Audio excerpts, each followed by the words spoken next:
Olá, amigos, companheiros do Núcleo de Estudos Espíritas Chico Xavier. Estamos aqui mais uma vez, reunidos com alegria, para a realização de mais um estudo da nossa casa, a ser transmitido nos horários onde comumente realizamos a nossa reunião pública. Vamos começar com o roteiro de sempre, sinalizando antes que sinto, a cada vez que me preparo para realizar esse estudo, ao iniciá-lo, me vejo realmente entrando no salão, relembro a fisionomia de cada um de vocês e com isso procuro aplacar um pouco da saudade que sinto. Vamos começar com a nossa frase do Chico, que nos diz hoje o seguinte: centraliza-te no esforço de auxiliar no bem comum, seguindo com a tua cruz ao encontro da ressurreição divina. Nas surpresas constrangedoras da marcha, recorda que antes de tudo importa orar sempre, trabalhando, servindo, aprendendo, amando e nunca desfalecer.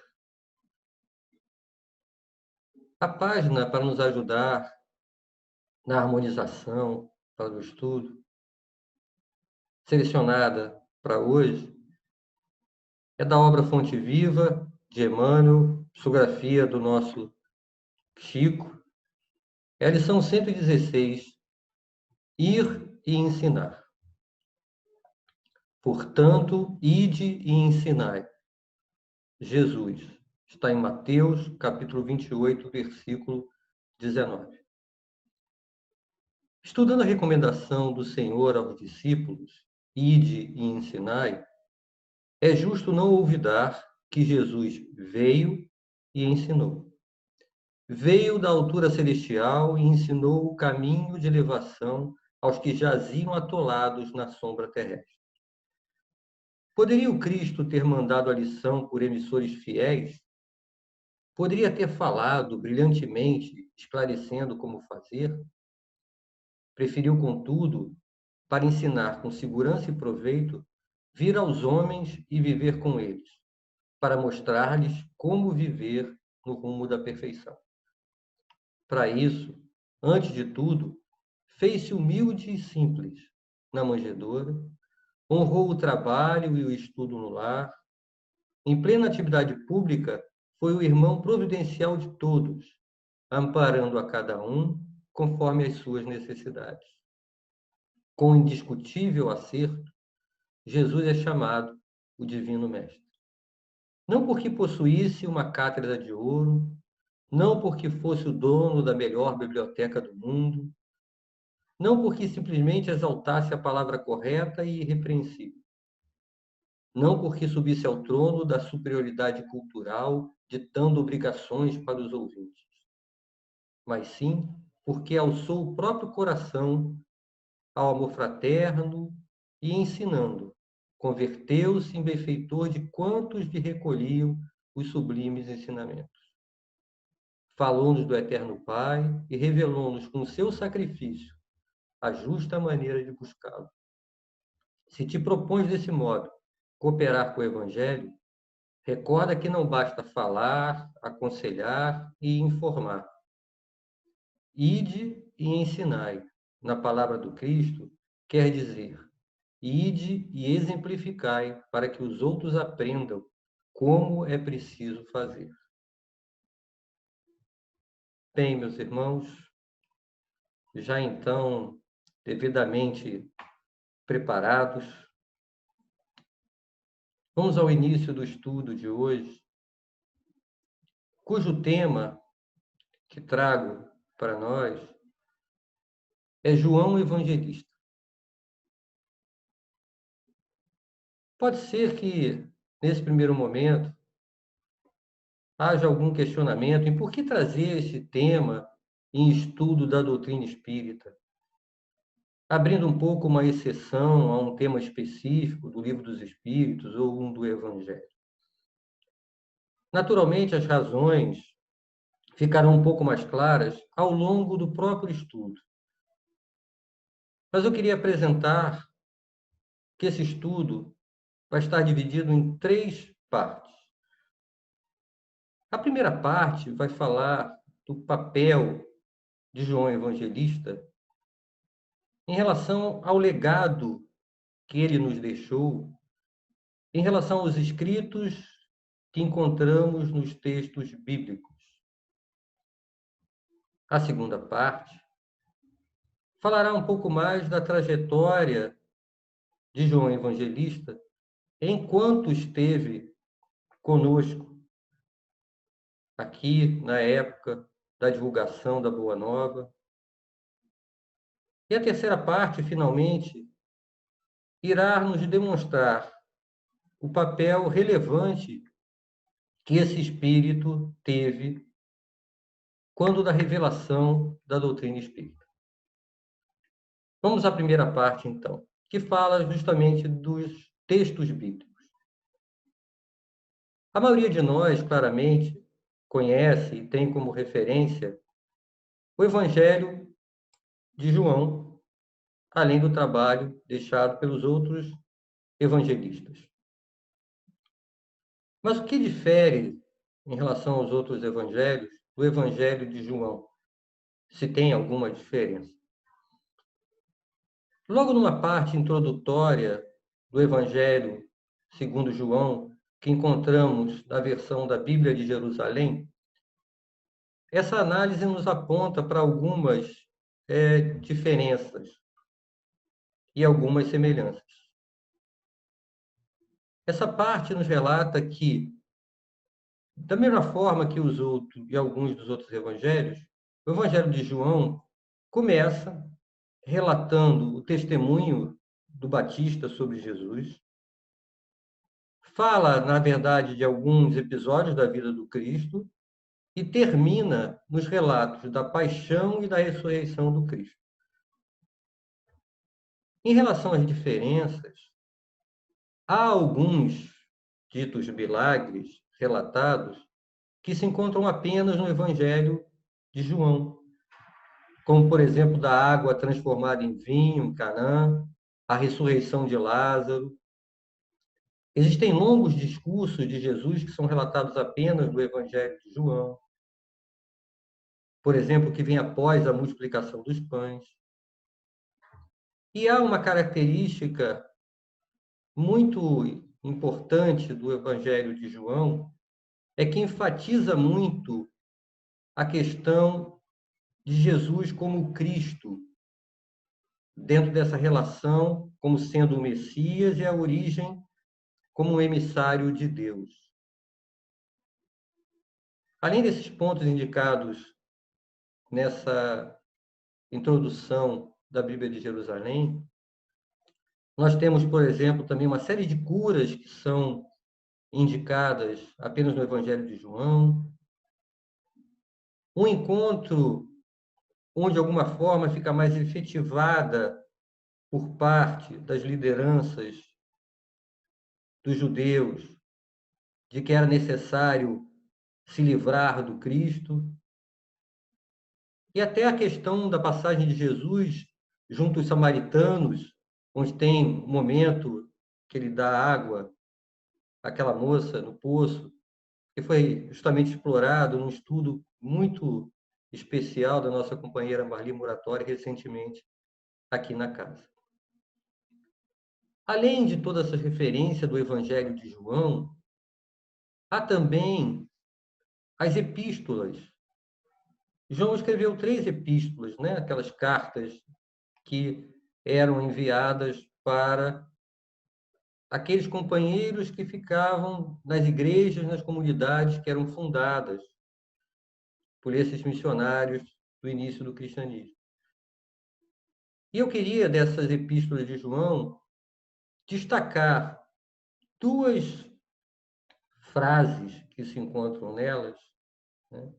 Que uma delas está na primeira epístola, que é onde João, na sua carta, fala assim: não acrediteis em todos os espíritos, vede antes se os espíritos são de Deus. Essa frase, né, que está citada até no Evangelho segundo o Espiritismo, no capítulo de haverá falsos cristos e falsos profetas, está numa das epístolas de João. Numa outra epístola, um trecho mais à frente dessa epístola, também tem a seguinte citação de João: amo a Deus, mas odeia seu irmão. É um mentiroso. Pois quem não ama seu irmão a quem vê, a Deus, quem não vê, não poderá amar. Também é uma frase, né, que já estudamos sobre o Evangelho, que essa referência nos é trazida por João. Se eu pudesse destacar um ponto em comum nas três epístolas, é a questão que ele frisa muito de observar os mandamentos. E o principal mandamento, nas palavras de João, que ele destaca, é o mandamento da caridade. Numa característica muito particular da fala de João, temos um trecho que é assim: filhinhos, não amemos com palavras nem com a língua, mas com ações e em verdade. Aquele que não ama não conheceu a Deus, porque Deus é amor. Olha a beleza e, ao mesmo tempo, a profundidade dessa síntese que João traz da compreensão de Deus, que Deus é amor. E mais à frente ele coloca assim: nisto consiste o amor, em viver conforme os mandamentos. E o primeiro mandamento, como aprendestes desde o início, é que vivais no amor. Então percebe-se nas mensagens deixadas por João, nas suas epístolas, uma visão muito clara da necessidade do amor, que, como nos trouxe Jesus, toda a lei e os profetas se encontram em amar a Deus sobre todas as coisas e ao próximo como a si mesmo. E acredito que, baseado nesse aprendizado junto ao Cristo, que João traz essa síntese de que Deus é amor. A outra parte dos textos bíblicos que nos é trazida por João é o Apocalipse. O Apocalipse eu vou apenas citá-lo, porque certamente o estudo do Apocalipse demandaria não apenas um estudo específico aqui, como certamente um seminário, mas que o Apocalipse também retrata uma característica que se encontra de algum ponto no Evangelho de João, que é o uso constante do simbolismo. Na obra Caminho da Luz, no capítulo 14, é citada a questão do Apocalipse. E lá está explicitado da seguinte forma: o Divino Mestre chama aos espaços o Espírito João, que ainda se encontrava preso nos liames da terra. E o apóstolo, atônito e aflito, lê a mensagem simbólica do invisível. Recomenda-lhe o Senhor que entregue os seus conhecimentos ao planeta, como advertência a todas as nações e a todos os povos da terra. E o velho apóstolo de Patmos transmite aos seus discípulos as advertências extraordinárias do Apocalipse. Todos os fatos posteriores à existência de João ali estão previstos. De uma forma muito resumida, eu quis recordar ou apresentar, talvez para quem ainda não tinha essa visão um pouco mais ampla da contribuição de João dentro dos textos bíblicos, e algumas características que se encontram na sua forma de escrever. A segunda parte, que tem a ver com o comportamento de João enquanto entre nós, isso nos traz alguns questionamentos, né, muito naturais. Quem era João? como foram seus momentos junto ao Cristo, momentos mais relevantes, até pelo seu próprio aprendizado. Nós sabemos que João foi o último apóstolo a deixar o mundo material e retornar ao mundo espiritual. Desencarnou já um ancião. Então, dentre os apóstolos, ele foi o espírito que mais tempo esteve aqui encarnado, tanto para colocar em prática aqui entre nós os ensinamentos do Cristo, como divulgá-lo exemplificando, como fala a nossa página inicial. Fundou igrejas, mas quais foram os seus frutos, seus primeiros frutos do seu trabalho, ainda aqui, depois do seu desencarne, lá no início da era cristã? Aonde buscar referências sobre isso? A opção que eu fiz foi recorrer a diversas obras psicografadas por Chico Xavier, obras de Emmanuel, que relatam os primeiros anos do cristianismo, com a presença de João Evangelista. E através de diversos relatos de situações que são apresentadas, nós podemos perceber algumas características de João e de seu comportamento enquanto esteve entre nós.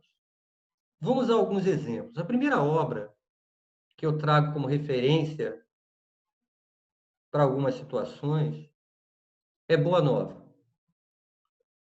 E na Boa Nova a gente tem vários relatos dessa convivência, né, de João ainda com Jesus presente, né?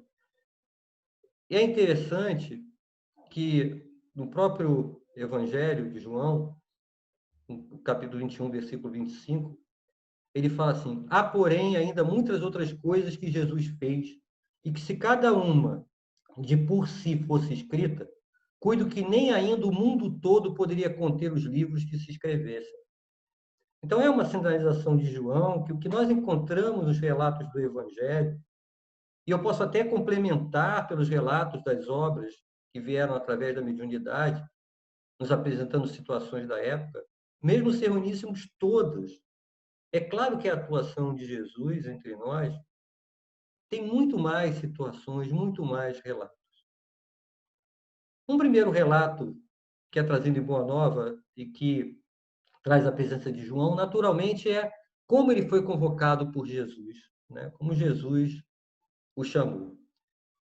Na verdade, em frente ao Tiberíades, o Jesus encontrou dois jovens que pescavam nas margens. Eram dois irmãos. E Jesus chegou para eles e os chamou: filhos de Zebedeu, desejais participar das alegrias da Boa Nova? João era um desses filhos de Zebedeu, estava com seu irmão Tiago, Tiago maior. E os dois já conheciam as pregações do Batista e tinham ouvido na véspera a palavra de Jesus. Então, tomados de emoção, correram na direção de Jesus, transbordando de alegria.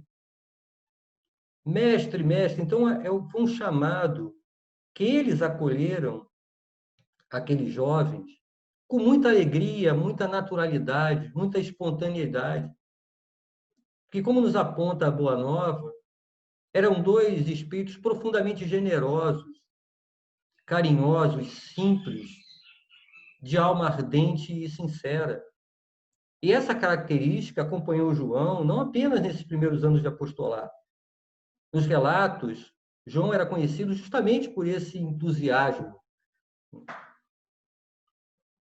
Uma outra lição que nos é trazida é quando, logo após a passagem de Jesus, naquele evento que se caracteriza e é mais conhecido pelo atire a primeira pedra quem está sem pecado, da mulher que se prostituiu, e segundo a lei de Moisés, a punição era a lapidação. Depois que aconteceu o fato, ela se afasta após a orientação de Jesus, depois do mestre conversar com ela. E aí, Logo depois disso, João se aproxima de Jesus e pergunta a ele: Mestre, por que não condenastes a meretriz de vida infame? Entendamos que João, nesse momento, estava em aprendizado com Jesus, mas de alguma forma também se havia ainda preso a convicções da tradição da lei antiga. Jesus, na verdade, devolve um questionamento a João, perguntando quais as razões que ele tem a favor da condenação.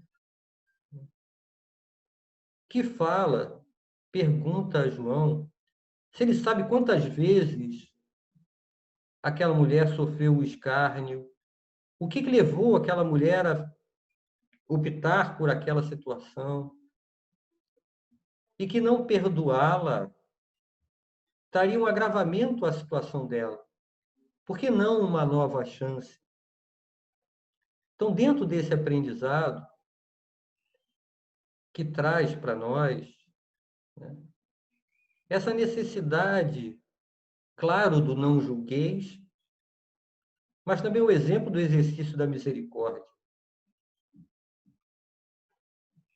Quando da prisão de Jesus, vários dos apóstolos fugiram sob a pressão, sob aquela dificuldade toda. João foi o único que se manteve próximo. Todos os outros se afastaram naquele momento. Momento que certamente é muito difícil. Mas João acaba nos dando ali um exemplo de coragem, de fidelidade. Numa outra situação, João havia procurado os essênios, que eram estudiosos da ciência da alma na época, o que demonstra essa busca de conhecimento, de entendimento de João. E aí ele retorna com dúvidas sobre a questão da prece. E aí procura Jesus para os seus esclarecimentos. Então veja, traz para a gente também, né, esse ensinamento da busca do aprendizado constante, que é essencial para a nossa evolução intelectual. É claro que a temática que envolvia a preocupação e a busca do João levava também a questão da evolução pelo lado moral. No Monte das Oliveiras,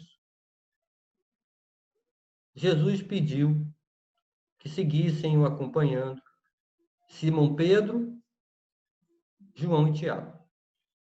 Subiram com ele ao Monte das Oliveiras. Nesse momento, Jesus pede aos três que fiquem ali orando por ele e se afasta para fazer as suas orações naquele momento de proximidade da dificuldade pela qual certamente, né, Jesus precisaria passar. E aí João, conversando com Pedro e Tiago, fala da importância deles seguirem a recomendação do mestre. Pois se ele trouxe os três ali, é porque confia muito no auxílio que eles podem dar, naquela sustentação ao momento importante. Só que os três adormecem. E depois desse episódio, João fica se martirizando durante muito tempo, intimamente, pelo fato de ter falhado com o mestre, a quem amava tanto. Como ele poderia ter falhado com quem ele amava tanto? E assim ele permaneceu, sofrendo com aquilo. Um tempo depois, em sonho, João é procurado pelo mestre, que lhe esclarece que aquela solidão pela qual ele passou no horto era também um ensinamento do Evangelho, uma exemplificação. Para que cada um de nós entenda que muitas vezes, para seguir no cumprimento daquilo que devemos cumprir como missão, precisaremos passar pelo abandono, pelo afastamento daqueles que muito amamos. Então, é uma passagem da vivência de João entre nós que traz também esses ensinamentos adicionais. Eu vejo pelo menos dois, tanto esse que o mestre esclareceu para João, mas também aquela consciência de que muitas vezes, pelo nosso olhar, cometemos graves falhas, mas precisamos seguir em frente como João fez. Um momento que muitos de nós temos conhecimento da presença de João, era no momento da crucificação de Jesus, quando Maria está ali, aos pés da cruz, e de repente repara que alguém lhe pousa as mãos no ombro de leve. E aí ela percebe que é João. E João ali se aproxima dela, abraça aquele coração maternal certamente torturado, com muita dor. E mais à frente Jesus, percebendo, dirige o olhar aos dois e fala: mãe, eis aí o teu filho, filho, eis aí tua mãe. É claro que essa passagem traz uma percepção de um vínculo. E passado algum tempo após a crucificação, João aparece em Bataneia, onde se encontrava Maria, e oferece a Maria um refúgio amoroso de proteção. Maria aceita com uma satisfação imensa. E João que fala da sua vida naquela época, onde estava definitivamente em Éfeso, onde propagava as ideias cristãs e tinha encontrado almas devotadas e sinceras para lhe seguir. Explica a Maria que demorou esse tempo para que a buscasse, porque não tinha um pouso fixo, que lhe acabou sendo doado por uma família de Adiabene, que havia se convertido ao cristianismo, doaram uma casinha pobre ao sul de Éfeso. Essa habitação simples e pobre ficava no alto de uma pequena colina de onde se avistava o mar, com uma natureza belíssima. E esse local, do qual saía João para pregar a boa nova, Maria ficava lá e atendia naquele local, naquele santuário doméstico, todos que a procuravam. E aquele lar que João lhe ofereceu passou a ser conhecido como a Casa da Santíssima. Isso está apenas na Boa Nova. Existem outras obras que falam bem desse início da era cristã. Uma delas é Paulo Estevão. Paulo Estevão, no capítulo 3, fala um pouco da situação em Jerusalém, após a crucificação, e do trabalho de Pedro e João na Casa do Caminho. Meus irmãos, a Casa do Caminho. Será que conseguimos imaginar a beleza da prática do mais puro cristianismo naquele momento, naquele lugar, recebendo tantos irmãos necessitados de apoio para a cura de suas chagas físicas e morais? Há um relato belíssimo nessa obra desse trabalho realizado. No capítulo 5, acompanhamos a pregação belíssima de Estevão com todo o seu entusiasmo pelo cristianismo e pela Boa Nova. E juntos encontramos João com Saulo de Tarso, que realiza a prisão de João, Pedro, Filipe, e que recomenda o apedrejamento de Estevão. Acontece um julgamento presidido por Gamaliel no Sinédrio, e nesse julgamento, Saulo de Tarso, ao final, após a defesa de Gamaliel, diz que concorda com a libertação dos 3 primeiros, com uma condição. Por serem casados, Pedro e Filipe poderiam continuar em Jerusalém, mas restringindo suas atividades ao socorro dos doentes e necessitados. Mas que João seria banido de Jerusalém. E que Estevão ia sofrer a sentença decisiva, até porque ele já tinha proposto publicamente o apedrejamento de Estevão e não via razão para que isso fosse cancelado. E para evitar qualquer escárnio, pelo menos um dos discípulos do carpinteiro devia morrer. Essa passagem tem uma relevância, naturalmente, além da questão, né, dos ensinamentos relativos à situação de Estevão. É um momento de um encontro de João com Saulo. Mais à frente, nesta mesma obra, após a conversão de Saulo para Paulo, na sua conversão ao cristianismo,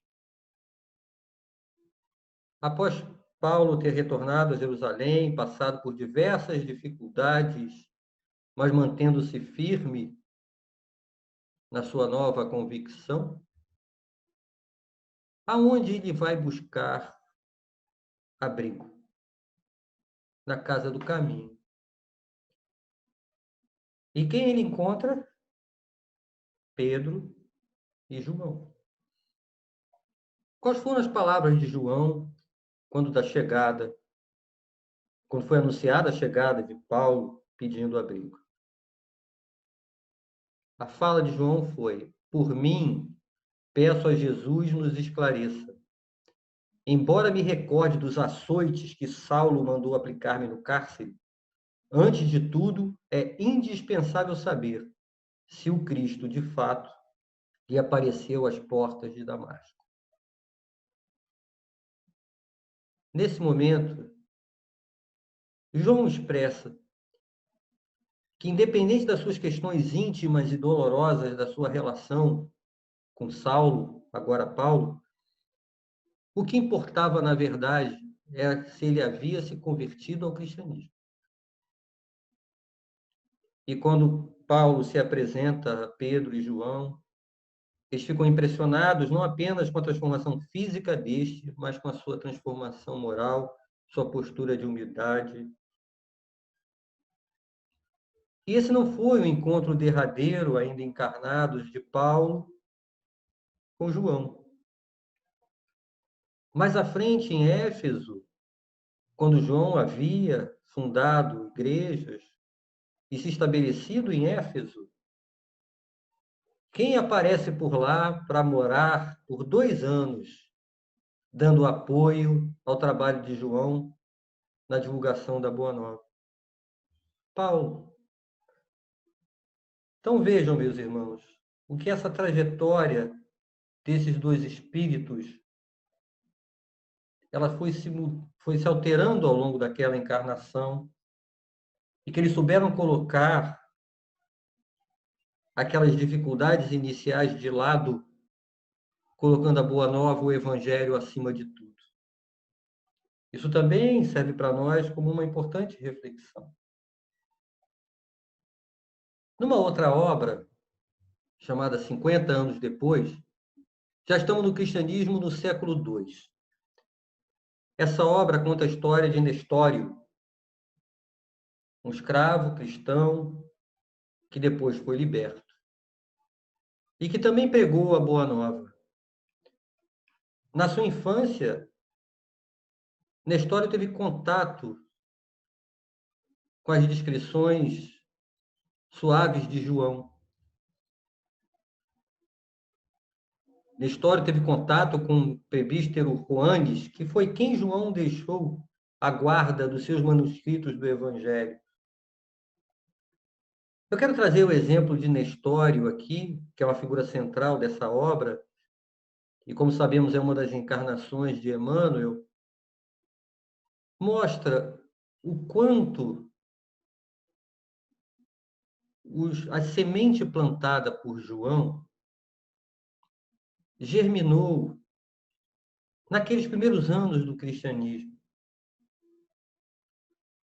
O quanto de irmãos nossos, através da palavra de João, conseguiram encontrar o seu caminho de redenção já naquela época.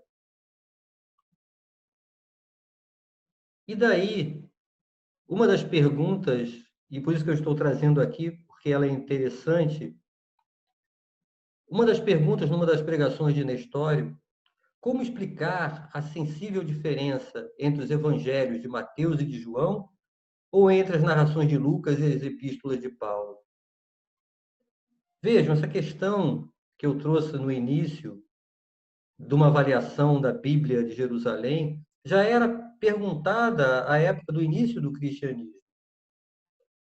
E Nestório esclarece que se Lucas e Mateus nos mostraram o pastor de Israel caminhando entre as ovelhas tresmalhadas do aprisco da verdade e da vida, Paulo e João nos revelam o Cristo divino, Filho do Deus vivo na sua sublimada missão universalista a redimir o mundo.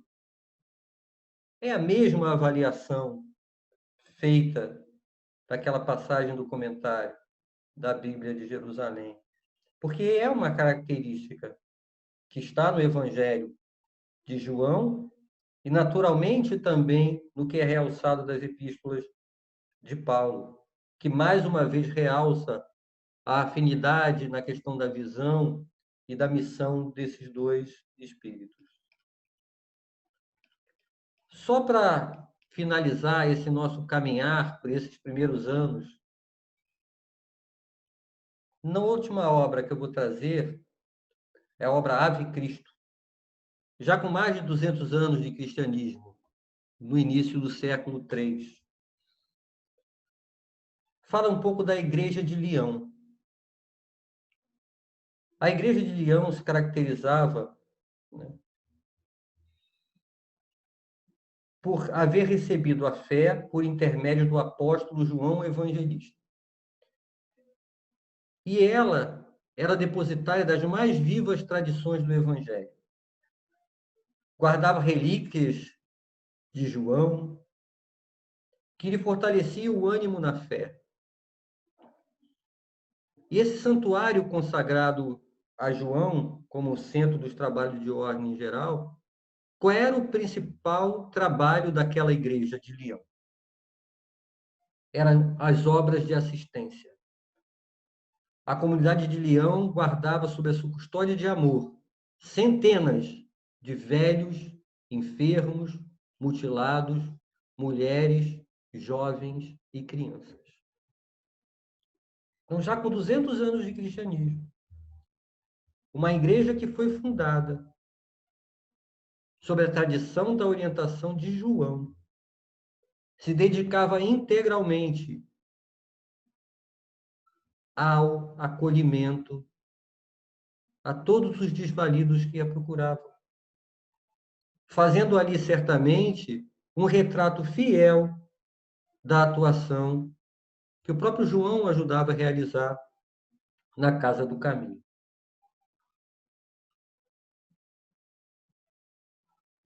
Dificilmente nós poderemos, com essa distância dos séculos, perceber com exatidão essa sublimidade do cristianismo primitivo.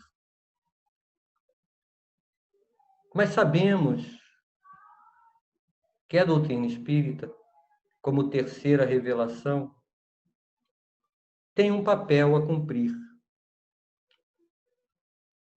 E esse papel reside também em fazer esse cristianismo primitivo retornar.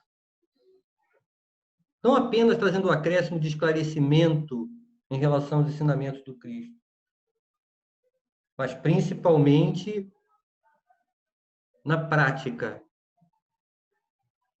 na execução desse evangelho. E João Evangelista, que teve, como vimos, um papel de muita relevância na chegada da Boa Nova até nós, tem também um papel de relevância na revelação da doutrina espírita. João Evangelista fez parte do grupo de espíritos que ajudaram a elaboração da codificação. No próprio Livro dos Espíritos, naquela parte que fica após a introdução dos prolegômenos, após os prolegômenos, vários espíritos assinam. A primeira assinatura que encontramos ali é de João Evangelista. Além disso, nas próprias obras da codificação, encontramos alguns apontamentos do Evangelho de João, algumas mensagens assinadas por João. Mas é importante não nos prendermos apenas a essas referências, e sim a nossa conscientização de que o trabalho da codificação é um trabalho coletivo que envolveu diversos espíritos na construção da revelação como um todo. E João está entre eles. Só para apontar algumas das referências de João, no Evangelho segundo o Espiritismo, no item 18, do capítulo Deixai que venham as minhas criancinhas, na Gênesis, o item 53, a tentação de Cristo,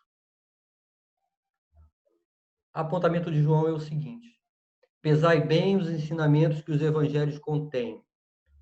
Saibei distinguir o que ali está em sentido próprio ou em sentido figurado. E os erros que vos hão cegado durante tanto tempo se apagarão pouco a pouco, cedendo lugar à brilhante luz da verdade. Outra referência que nos mostra de forma muito clara a participação de João Evangelista na revelação da doutrina espírita está na Revista Espírita, na coleção da Revista Espírita. Porque ali vemos em destaque que esse espírito participou ativamente das reuniões na Sociedade Espírita de Paris.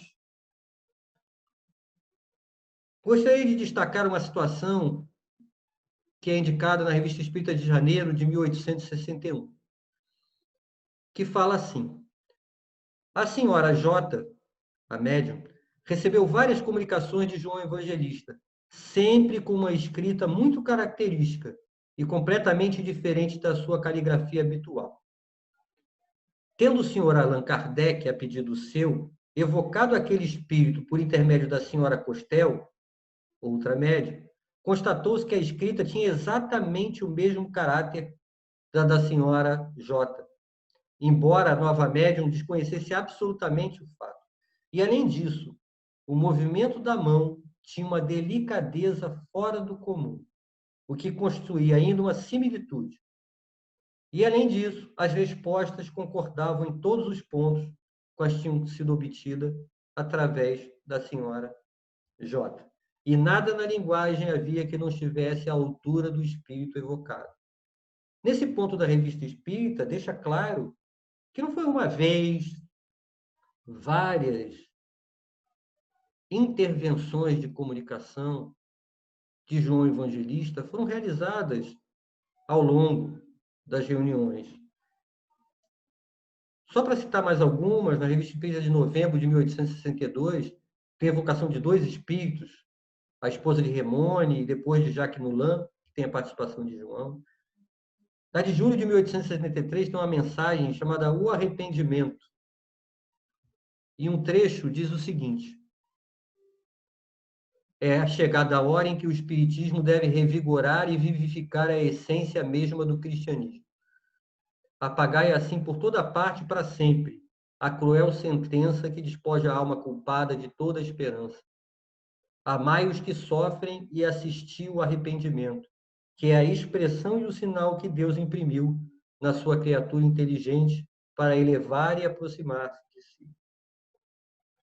Outra mensagem de João se encontra na Revista Espírita de abril de 1864, intitulada Aos Operários.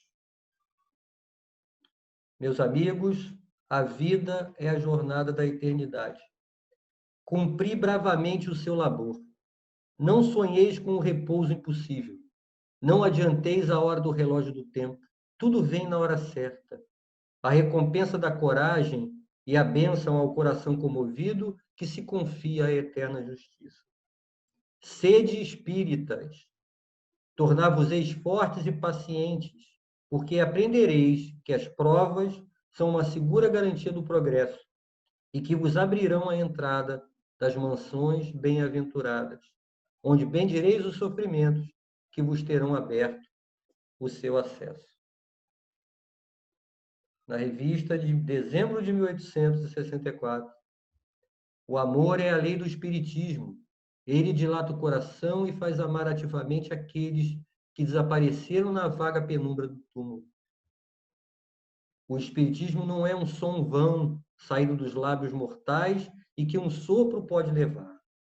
É a fé forte e severa, proclamada por Moisés no Sinai, lei afirmada pelos mártires ébrios da esperança, lei discutida pelos filósofos inquietos e que finalmente os espíritos vêm proclamar.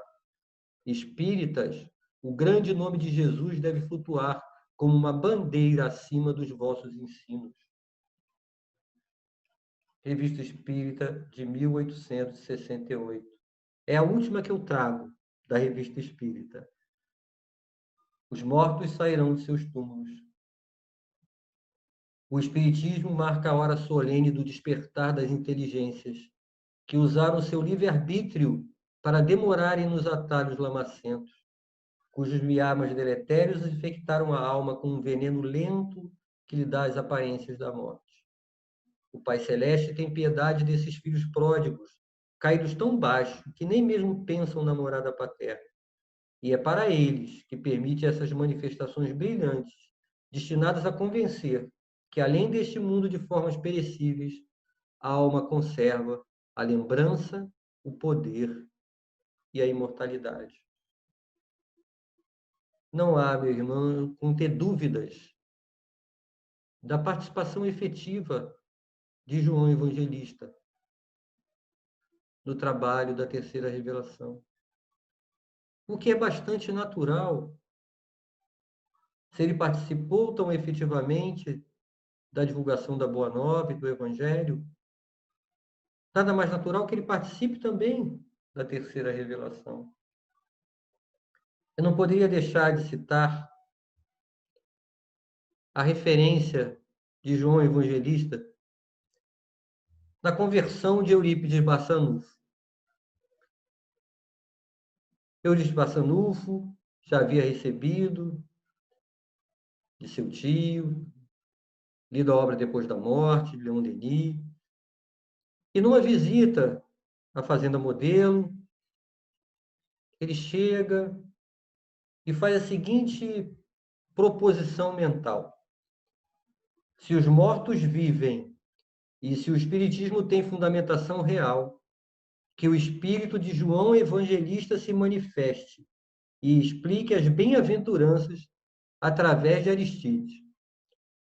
Aristides, semi-analfabeto, começa a transmitir uma mensagem que Eurípides mesmo, ao ouvir, depois classificou como aquela que teria sido a mais bela preleção que ele já tinha ouvido na sua vida até aquele momento, explicando as bem-aventuranças. E no final, uma assinatura, a assinatura de João Evangelista. Emmanuel revelou a Chico Xavier que nos tempos evangélicos, Eurípides havia sido educado por Inácio, pupilo de João Evangelista, e que se tornara grande propagador da Boa Nova. Adolescente ainda, naquela encarnação, o espírito de Eurípides substituiu esse benfeitor na pregação na Palestina, onde também teve contatos com João e foi martirizado. Então, vemos que essa relação de Eurípides com João não se estabeleceu naquele momento, mas não deixa de ser uma atuação relevante, crucial naquele momento, que culminou com o processo da conversão de Eurípides ao Espiritismo. Eu vou entrar agora nas reflexões finais e que eu gostaria de colocar, resultado das minhas próprias reflexões, é que ter contato com esses relatos dos primeiros anos do cristianismo, de como foi a chegada da Boa Nova, isso nos dá, de certa forma, uma proximidade com o Evangelho. Da mesma forma que, tomando conhecimento dos detalhes de como foi a chegada da terceira revelação, também nos torna mais próximos da doutrina espírita, mais íntimos de alguma maneira, que para quando pararmos para estudar, seja o Evangelho, seja a doutrina espírita, nas suas outras obras, a sensação de proximidade e abertura acaba sendo maior. E João Evangelista é uma figura presente nesses dois momentos de extrema relevância para a humanidade terrena. Ler, conhecer mais, estudar mais a vida desses espíritos missionários do Evangelho é muito importante. Tanto o trabalho deles enquanto estiveram entre nós, ou quando temos informações na trajetória de suas encarnações, ou ainda na erraticidade, como é o seu trabalho. Primeiro, porque isso é naturalmente inspirador. Outra razão é que sempre será para nós uma referência de como comportar-se. Qual é a verdadeira razão de nos mantermos próximos dessas referências? Não adianta tentar argumentar com, ele fez isso, mas era João Evangelista, né? Quem sou eu? Estou longe disso. É fato que ainda estamos distantes do grau de elevação de espíritos missionários desse porte. Mas, como disse Emmanuel, a partir do momento que, ao ouvirmos a Boa Nova e finalmente a aceitarmos em nossa vida, nos tornamos automaticamente potenciais servidores do Cristo. E isso é lógico. Porque o que significa aceitarmos o Evangelho em nossa vida? É que nos proporemos não apenas a usufruir dos benefícios da consolação, da fé e da esperança que ele nos proporciona, mas que também nos propomos a colocá-lo em prática, a nos esforçarmos para isso. E colocá-lo em prática quer dizer amar. Amar ao próximo. Caridade. Servir. Servir em nome do Cristo. E nós já sabemos, pelo acréscimo de conhecimento que a doutrina espírita nos proporcionou, que não nos encontramos aqui para dar satisfação ao nosso orgulho e ao nosso egoísmo, mas sim para combatê-los, e que o caminho é a caridade. Portanto, queridos, evangelizemo-nos mais, para dessa forma darmos a nossa contribuição da grande tarefa de evangelização da humanidade. Rendamos graças ao Pai por termos finalmente aceito o Evangelho. Quantas vezes, nesses mais de 2000 anos, ele nos foi apresentado antes, oferecido amorosamente, em cada uma de nossas encarnações anteriores, e não demos atenção, recusamos, quem sabe em alguns momentos até o combatemos. E quantos irmãos nossos continuaram ao nosso lado em nome do Cristo, não desistiram de nós, ajudando o Mestre a resgatar as ovelhas desgarradas do seu rebanho, Como podemos ver nesse breve estudo, o trabalho desses valorosos espíritos é ininterrupto. Que isso nos estimule ao exercício da gratidão. Precisamos muito avançar nesse ponto também. E o que faremos em reconhecimento a tanto amor por nós? A página inicial de hoje foi sobre ir e ensinar, que na palavra do Cristo quer dizer ide e exemplificai para que os outros aprendam como é preciso fazer. E lembremos de que não há lugar ou condição específica para exemplificar o Evangelho. Essas oportunidades nos são oferecidas nas mais diversas situações, em casa, no trabalho, na rua. Mas estejamos vigilantes para não deixarmos uma chance escapar, pois para toda ocasião de servir e amar, o melhor tempo de realizá-la é sempre o agora, pois o antes já passou e o depois, quem sabe como estará. Eu gostaria de terminar, antes da nossa prece final, com uma recomendação que o nosso irmão João Evangelista mais repetia ao que o procuravam. Já no final da sua vida física entre nós, bem idoso, quase sem forças, ele quase só conseguia pronunciar bem baixinho, murmurar uma frase: Filhinhos, amai-vos uns aos outros.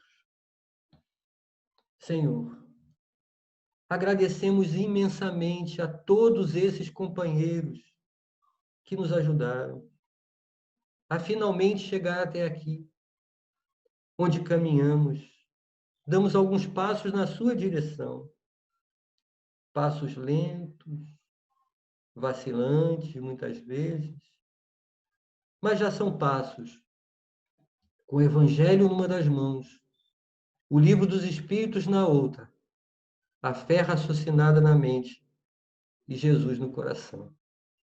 Muita paz a todos.